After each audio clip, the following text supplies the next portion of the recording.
Hey everyone, happy Saturday. Welcome back to another Astro Chat. So it's pretty terrible weather outside, so I thought I'd do another Astro Chat, sort of whittle away a Saturday afternoon. I just talk about some sort of sciencey things that's happened in the last week. So sadly it wasn't quite as eventful as last week. We had all the eclipse and everything, but this week was pretty good actually, especially for sort of scientific news and things. There are a couple of really big stories I thought I was going to go over. And at least sort of talk about and give my idea on, and also just give you a quick overview of what's happening on my channel this week. So a couple of big stories we had. The Large Hadron Collider I said would probably turn on this week. So it was supposed to turn on around Wednesday, but there was a short circuit somewhere in the electronics of the Large Hadron Collider, and so it wasn't able to be turned on. So I reckon there's going to be, I think, a couple of weeks or a couple even sort of on a scale of months, they have to keep it offline where they repair anything that was wrong with it. This is a bit of a shame really, because we obviously spent a couple of years and billions of pounds upgrading the Large Hadron Collider. We're waiting for these really epic results of the new particles it might find and some really great new physics it's going to do. And we're pretty close, but it's just going to be delayed a little bit longer while they try and fix some of these problems, but hopefully it shouldn't be too long. So I was going to do a video on the Large Hadron Collider last week, but I'll probably do it a bit in the future. So I'll do it around about when they're turning it on, so it's kind of fresh in everyone's mind. So the other big news story happened this morning, and a couple of astronauts, Russian and American, went up to the International Space Station this morning. Now this happens quite a lot because they have to keep sort of regulating who goes up there for health reasons. You don't want people being up on the International Space Station for too long for health and physical reasons. But actually this is sort of slightly going against this, and actually the two astronauts that have gone up now will be up for the longest time that humans have ever spent on the International Space Station. So they're going to go up for a year each, which will be really incredible. And this is to sort of see what the side effects of being in space are, again, both sort of the physical and mental effects of it. So it's going to be really interesting to see. I sort of thought these two stories are quite interesting because both of them are really sort of high cost projects. I mean, I probably wouldn't be surprised actually, they're probably two of the most expensive science sort of quests projects that we've done so far in history actually. I mean, the Large Hadron Collider is billions and billions of pounds just because the amount of work that's had to go into digging this massive facility, to supporting it, all the physics, all the instrumentation, the magnets, it has to be cooled constantly. I mean, there's a huge amount of cost to it, and the International Space Station I think probably is the most expensive sort of science project ever. I mean, it's in tens if not hundreds of billions. I think between the US and Russia, I think sort of spent most, or I don't know, most of the money that's gone into building it. And I mean, obviously because you have to have sort of rocketed everything up into space, it has to all be assembled, and then actually the cost of making the thing down here on Earth.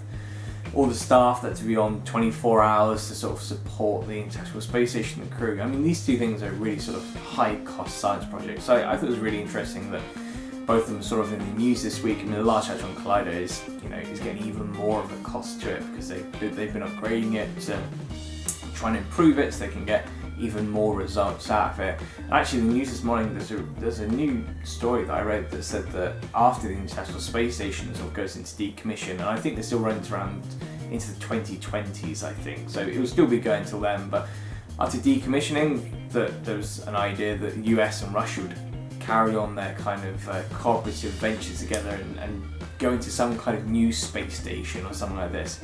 So again, there's sort of more expensive projects that come in the future, and I'm sure the Large Hadron Collider has been quite a success so far, and I wouldn't be surprised if, in 20, 30 years time we then look at even larger scale one, even more powerful one that does something slightly different.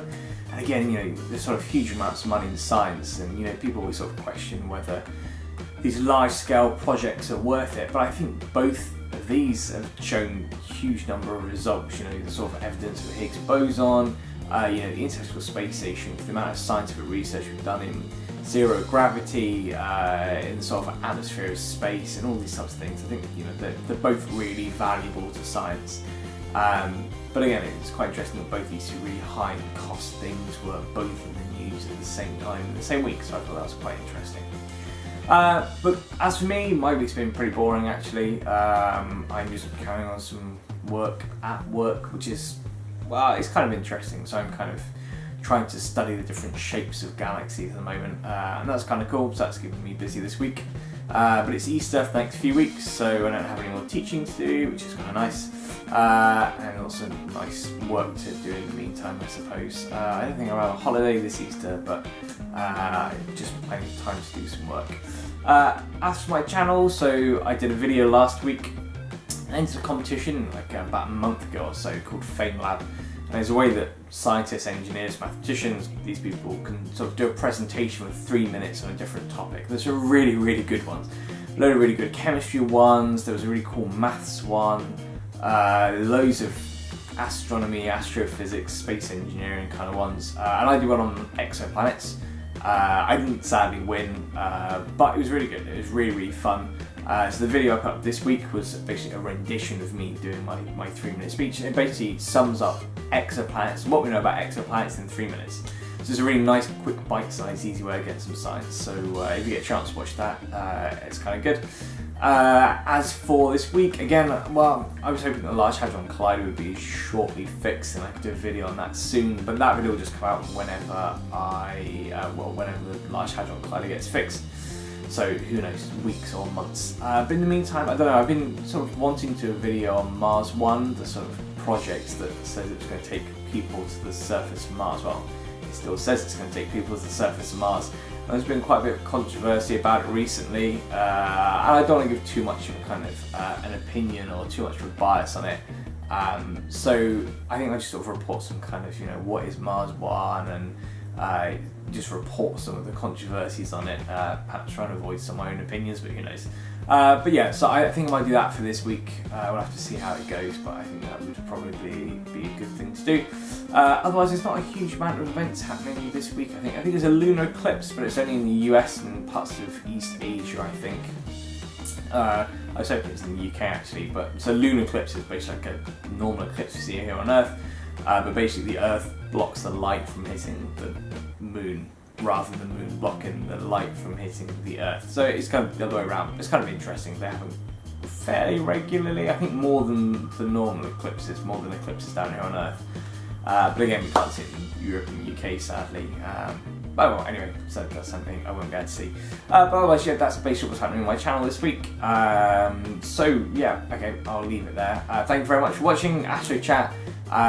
If you want me to talk about anything, again, if you want me to talk about anything in particular, or to give any kind of insight into sort of astrophysics careers or what I do, or you have like, hey, what do you think about this kind of thing, or you know, what do you think on this subject? Do you think this is worth it? What do you think of this scientific result? I don't know, anything like that. I'm happy to talk about any of these kind of things. If not, I'll just keep babbling on about various things that hopefully you guys are enjoying and hopefully is finding interesting. So thank you very much for watching. Please leave comments and stuff down the bottom. I really appreciate it, and I always try and get back to comments because I really like reading them and seeing what you guys think. Check out the rest of my videos, the rest of my channels, like, subscribe, all the usual stuff.